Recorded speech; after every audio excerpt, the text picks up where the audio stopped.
வேட்பாளர் அறிவிக்கப்பட்டதுக்கு அப்புறம் அவரிடம் எதை பேச வாய்ப்புகள் கிடைச்சிச்சா? இல்லை முதலமைச்சர், சார். துணை ஆமாம், முதலமைச்சர்? வேட்பாளர் அறிவிச்சோன்னே எங்களுடைய மாவட்டத்தினுடைய அமைச்சர் அண்ணன் மாவட்ட செயலாளர் முத்துசாமி அண்ணன் உடனே நான் அதை டிவியில் பார்த்தோன்னே ஃபோன் பண்ணேன். அவர் உடனே இப்போ தான் நானும் பார்த்தேன், வாழ்த்துக்கள் உங்களுக்கு அப்படின்னாரு. அப்புறம் அண்ணா எங்கே இருக்கீங்கன்ட்டு அப்புறம் அவரை பார்க்க போனேன். அவர் பார்த்தோன்னே அவர் சிஎம்கிட்ட பேசினார். என்ன சொன்னார் அவர்? இல்லை, ரொம்ப மகிழ்ச்சி அவருக்கு. என்னென்னா நான் ஒரு 10 ஆண்டு காலம் அவரோடய பயணம் பண்ணிகிட்டு இருக்கேன், முத்துசாமி அண்ணன் கூட. அவருடைய எல்லா விஷயங்கள்லையும் நான் அவரோட துணை இருந்து நான் எல்லாம் பண்ணிட்டு இருந்திருக்கேன்.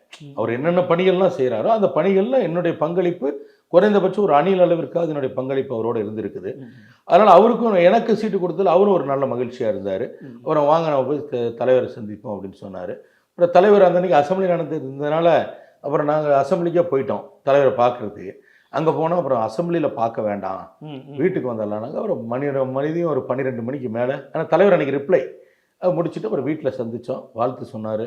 அப்புறம் அவர்கிட்ட வாழ்த்து வாங்கிட்டு நானும் வாழ்த்து வாங்கிட்டு அவர்கிட்ட சொல்லிட்டு வந்தேன், நல்லா பண்ணுங்க, மிகப்பெரிய வெற்றி பெற்று வரணும்னு சொல்லி வாழ்த்து.